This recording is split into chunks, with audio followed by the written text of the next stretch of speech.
Good morning. Welcome to the devotional time here at Wood Street Assembly of God online.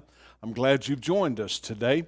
I would like to take for just a few moments this morning a thought out of Mark chapter number 3. Mark chapter number 3, beginning in verse number 13. Mark 3:13. And he went up to the mountain, talking about Jesus, and summoned those whom he himself wanted.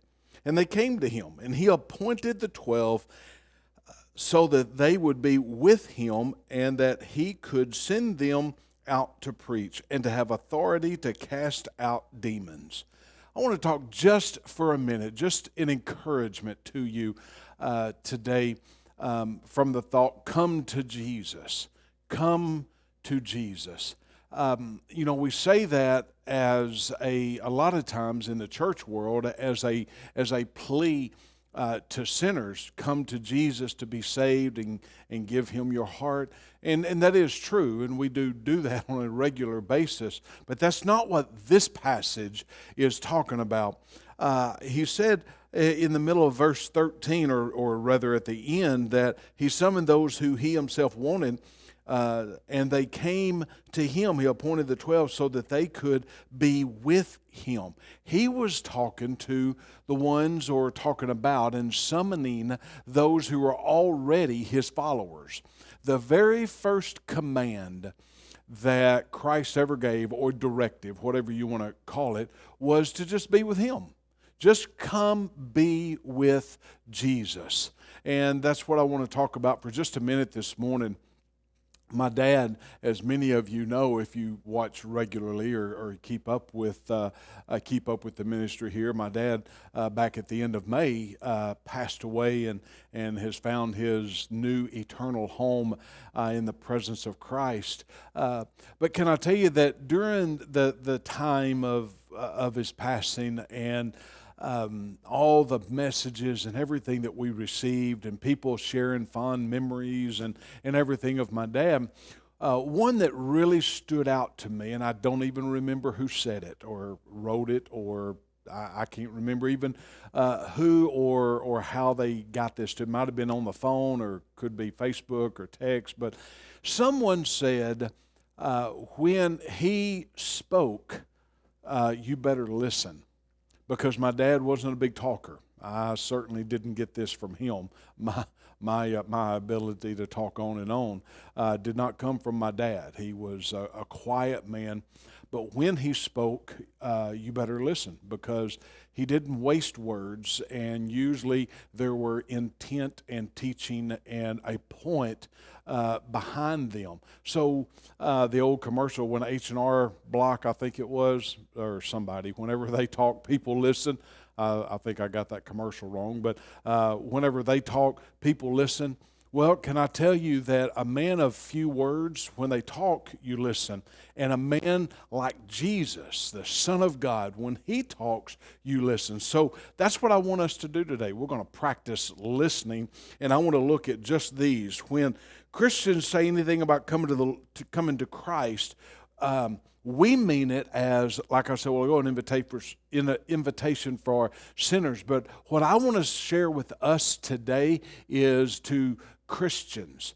He wants us to be with him. The first and foremost directive he gave was just to be with him. So can I tell you, regardless of what you've got going today, regardless of what you have going tomorrow, regardless of the responsibilities on you, the greatest priority, the highest priority that we need to have every day is make sure that we are spending time with him. I don't mean, watching a watch and, we got to pray 30 minutes every day, or we're not doing very well, or we got to read 6 chapters a day. I don't mean that. I just mean just spending time with him, just being with him, drawing from his strength and his wisdom and his knowledge and his power, and just living and abiding and staying in and with his Spirit. Friends, that's how we gain the wisdom, the knowledge, especially the power to overcome the things of this world, is letting him do it through us. But that can't happen if we're not walking with him. So regardless of what kind of big business meeting, or I've told my kids as they're growing up through school, and I've got one out, one in college, and one still in high school, and I tell them, study obviously for your school, study for your tests, do your part, but also pray. Because we are spirit people. We are people who believe in, baptized with, and hopefully walk in the Spirit. So let's lean on Him. I don't mean use Him like the only time we pray is when we got a problem. And that's kind of what I'm talking about today, is that we come, we spend time with Him, we commune with Him. He tells us in Galatians chapter 5, I've got Galatians chapter 5:16. Let me just read the first phrase. But I say, walk by the Spirit. The word walk indicates just a daily thing. It's not a sprint, not really even a marathon, although I guess you could say that, but it's a lifestyle. It's a lifetime journey of just walking with Christ.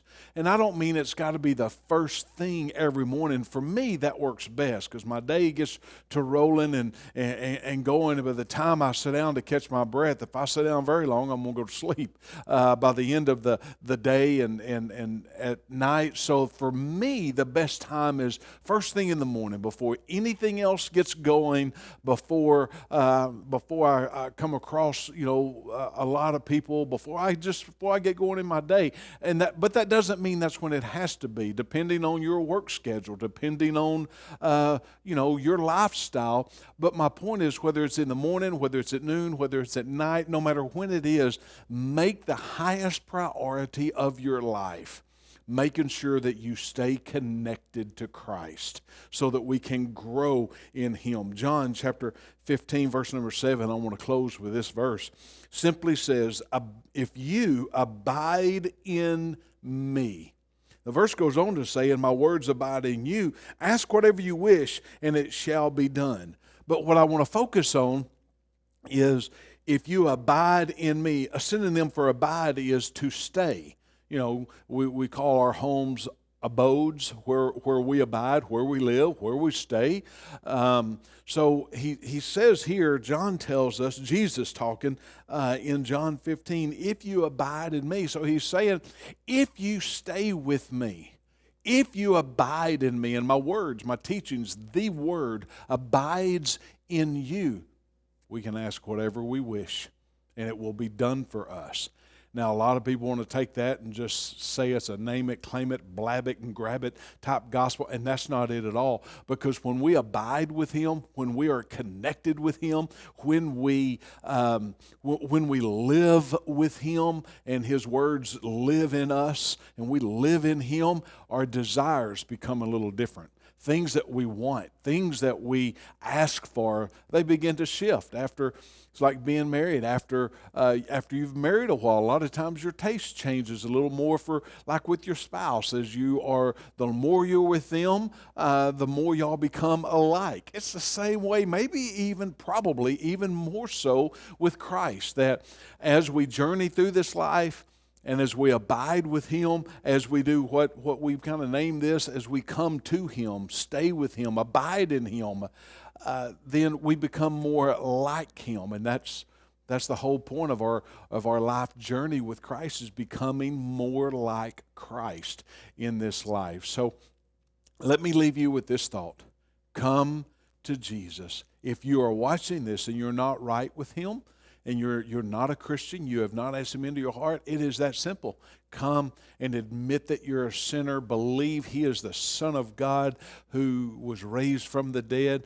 Confess Him as Lord. Ask Him to come in. It doesn't matter what you've done. It doesn't matter. None of that matters. He loves us and is willing and wanting to forgive us. So can I tell you today, come abide with Christ. God bless you. I hope you have a wonderful day.